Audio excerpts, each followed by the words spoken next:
ginnaaw bu ñu sante yàlla julli ci Yonent sallallahu alayhi wasallam ñu ngi nuyu njiitu kër gi mooy yaay Bougane di ko ñaanal njabootam. ñu ngi nuyu aussi personnel bi nga xam ne ñoo bootu ginnaaw ñu ngi Sénégal yëpp.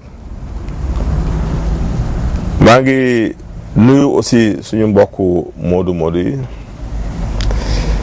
am na suñu ma jot seen message démb bu ñuy rafetlu vraiment surtout action sociale yi.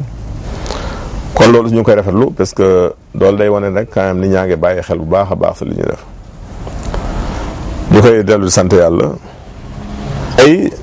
ñu ngi ñëw di waxtaan yéen si benn si xeetu infection yi ginnaaw gis ngeen keroog bi ñuy waxtaan si wàllu chlamydia bi muy feebaru chlamydia infection ak chlamydia waxoon naa leen dafa am yeneen xeetu infection yi muy àndandool bokk na si gonocoque bi ñu koy wax la gonocoque ou gonorrhée ou chaude-pisse olof di ko wax soppis bokk na xeetu feebaru sëy yi gën a doy waar yoo xamante ni boo ko fajul dafa indi ay jeexital yu doy waar si nit ki moom nag bari na lu muy jógee si contact sexuel maanaam si sëy même si flirt muy jokkoo gémmiñ daf siy jógee lu bëri xamul ñi te nga am ay angine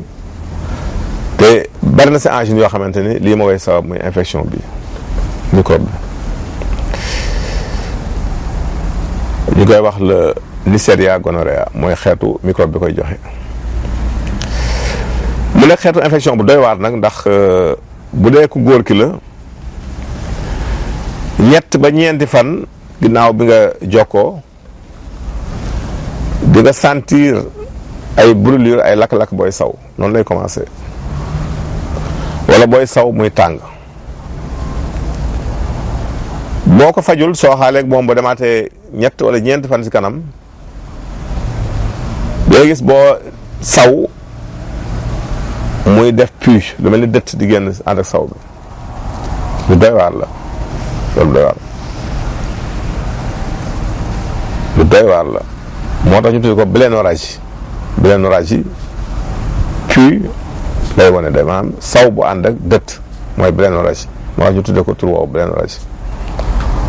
boo fajul loolu aussi kon ne di dund ak moom dina dem ba sa nax commencé metti urètre bi mooy fi saw mi jaar mbuñu ko moomu muy mbuus mi raakol boobu commencé di lakk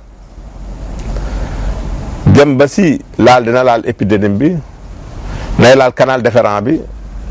nay laal testicule bi muy donj bi nay dem ba sa donj dañuy tàng sa température yaram dina yéeg ba 39 degré day ànd ak fièvre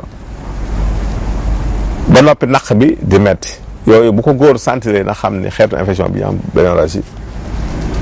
moom la wala bokk na si ñu ragal ni moom la am bu dee ko jigéen ki boo sëyee ay fan après di nga sentir booy saw muy tàng di nga am écoulement toog ba si yàgg di am ay perte wala ay perte xaw a liquide yu génn na am ay perte yoo xamante ne dafay xaw a ndoxe tuuti boo ko fajul ne dem ba si day commencé di xasan sa kanam boo fajul loolu mu dem ba ay ànd ak xet boo sëyee mu ànd ak xet ku doy waar nay jàpp naq bi di ko metti day ànd ak angine muy feebar waxu nay ànd ak aussi booy dem douche sa ginnaaw di lakk wala nga am écoulement anal maanaam am yu weex yoo xam ne da koy génne sa ginnaaw lay génn doo ko génne sa kanam même day lakk góor ki sax dafay dal sa ginnaaw lay génne fi ngay demee cabine kon loolu bokk na si signe soppis yi mu ne nag tawat boo xamante ni dafa gaaw si yàq ndax bu dee ku góor ki la boo ko fajul mën naa dem ba tëj yoon wi nga xam ne fa la mën waroon jaar pour génn dafay fatt yoon wi bu ko defee mën naa andi stérilité muy ñàkk mën a am doom si góor bu dee ko jigéen ki la mën na dem ba tëj say trompe muy les trompes de Fallope muy bëtu njurukaay daf koy tëj bu ko defee looy wax nen muy ovule dootul mën a génn ba dajee walax njaan bi ba doom mën a am kon mu nekk xeetu infection bu doy waar ndax dafa gaaw si indi salpingite ñu bàyyi si xel bu baax kon ñu wax ni aussi bu dee couple la góor mënu ko am di faju te jabaram fajul jigéen nit mënu ko am di faju te jabaram fajul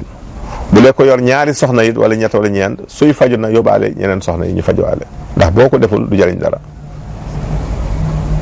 saa yor waatee indi rek tooyalaat fi nga wowaloon noonu lay demee. yéen di wax ne donc loolu la ñu indoon si feebaru gonocoque bi leen wax ni su dee sa wàllu tegtal yi nañ leen jox garab gu gaaw muy sump. wutal juróomi reenu sump da nga koy togg nag ba mu ñor maanaam da nga koy def si ndox litre ndox nga baxal ko lu tolloog fukki minute nga denc ko di ko naan par genn wàll kaas boo ndekkee boo wàññi boo si kattanu yàlla fu mu fekk feebaru gonocoque bi gaaw na pour traiter ko. su ñëwee si question yi indi tey ku njëkki def ni moom daal problème nelaw la am insomnie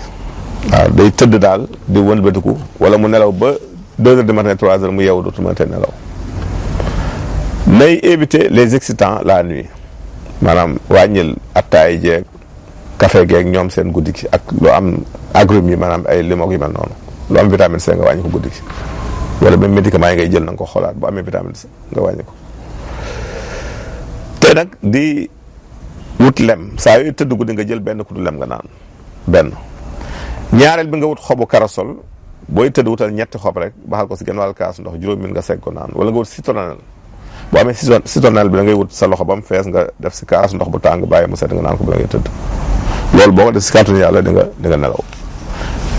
karasol wax nañ ne même bu yoolee xob yi nga gegeenoo ko rek dafay yombal nelaw waxuma la nga naan ko.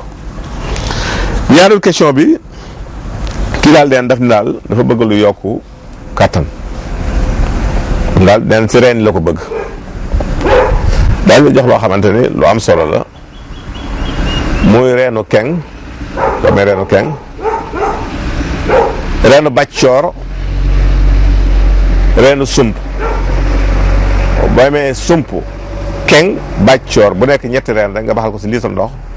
di ko naan par genn wàll kaas boo ndekkee boo añee boo reer si kàttanu yàlla bu soobee yàlla day defe naa ni 16-21 yaa koy raw.